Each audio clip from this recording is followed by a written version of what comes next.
Well, let me give you a bit of the backstory first. There were two big trends that we always knew were going to hit this decade. The first is deglobalization.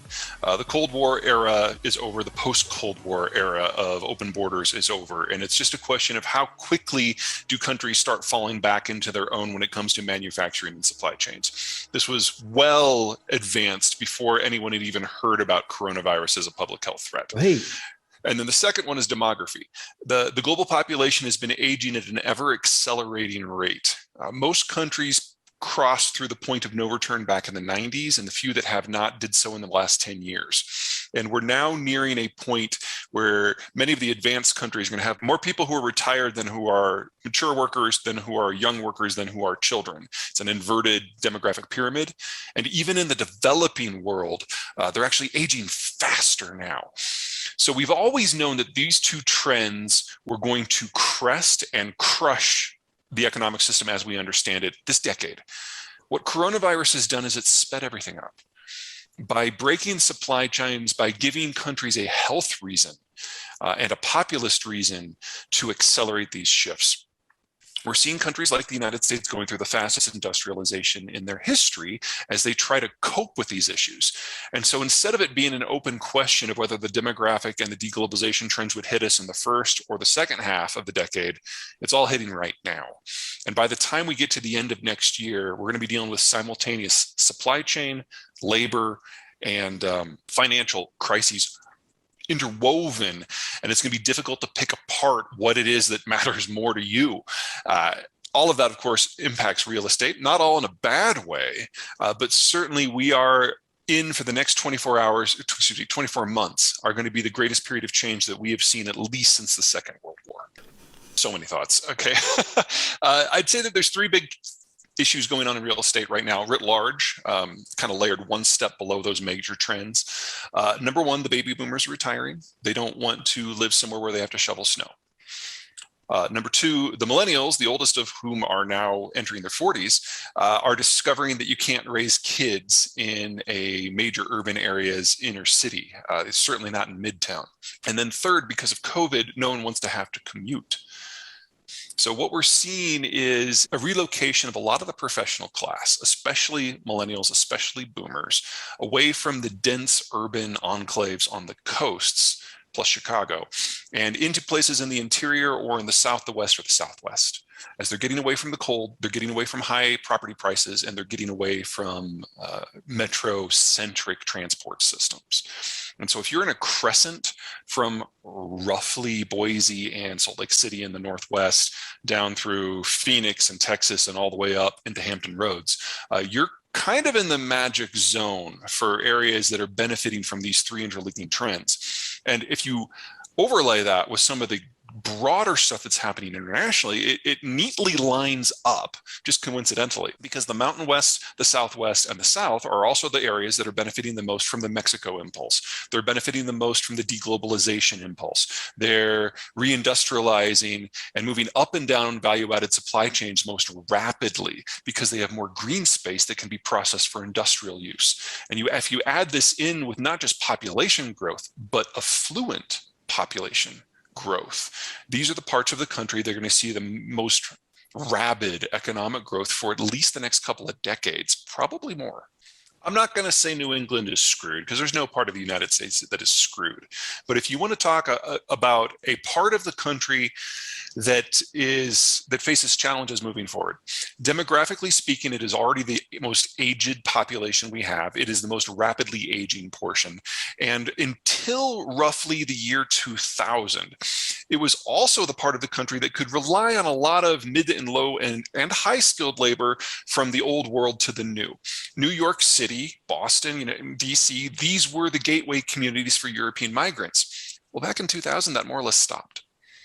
And so they're still getting in migration, but it's been a long time since New York was the most internationalized city in the country.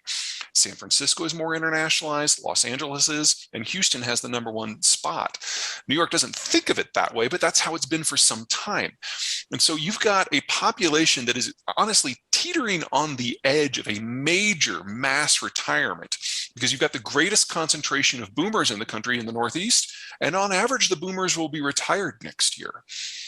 Now, they are not prepared for what this is going to do to their tax system, to their healthcare system, to their infrastructure. Because if you take people who are 63, they're at the height of their earning potential. They're at the height of their tax paying potential. But if you fast forward to 66, they're now no longer tax providers, they're tax takers. Right. And that is going to hit the Northeast writ large like a freight train. And it's not like boomers might go back. You never get younger, you only get older. And because there isn't a replacement generation coming up from below, and because the millennials who moved to the Northeast to have that urban experience are now moving out, you're seeing a serious hollowing out. And in that environment of insufficient infrastructure and ever tighter labor markets, you're never going to see a manufacturing renaissance in this area. Now, that doesn't mean this area is doomed. It's very high value. This is where MIT is and Harvard. You know, these are places that are hugely value added and have associated industries with them. Biomedical, design, this is real stuff. A lot of big brands. Yes, but they're not going to benefit from the secular trends that are going to benefit most of the rest of the country. Doesn't make it a disaster zone, but it means it's not a growth story. I don't have too much to say about that. I mean, the broader Chesapeake Bay is obviously where America started. I mean, that's the original American story. A couple thoughts, though. Number one, no matter what happens with the baby boomer retirement, it means we're going to have a larger government footprint in the economy just because there are going to be more and more people, 75 million boomers, that are now going to be on the government dime. There is no way that that can happen without a significant build out of government activity in the greater DC area. So this is an area that needs to do a little retooling, but it's a retooling based upon ever higher government outlays. That is something that the city is well designed for. You move outside DC, and there are some concerns. This is an area that has not, in my opinion, proven very good at adapting policies to changes in the overall macroeconomic environment. They dealt very badly with globalization, and I don't anticipate they're going to do very well with deglobalization either.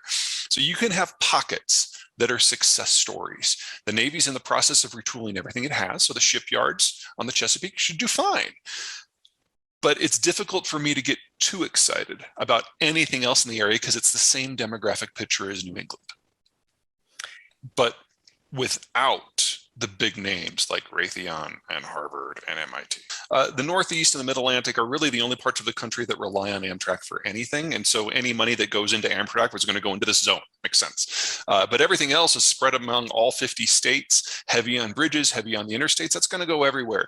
So I broadly am in favor of infrastructure spending, but honestly, if all we're doing is catching up for the last 40 years of deferred maintenance, you're not talking about a big economic push here. $1 trillion of spending over a decade is not going to move the needle very much for a country with a GDP annually of 20 trillion. Well, those four states have nothing in common. So let's start with Florida. Florida should be its own region. Yeah. Yeah. I mean, nobody builds anything in Florida. Nobody manufactures anything in Florida. So this deglobalization trend, Florida is just going to get passed by completely. That doesn't mean I think Florida is in a bad shape. It's still the retirement spot. And of the 75 million baby boomers, figure at least 25% of them are going to relocate. The single largest chunk of those are going to come to Florida. So if you know how to play those markets with that in mind, you're going to do great. Georgia and South Carolina, I like to consider as a unit with actually Alabama. These are the three states that are best in the country culturally for going out and getting foreign direct investment. And in a world where the global demography is tanking, but the American one is broadly stable,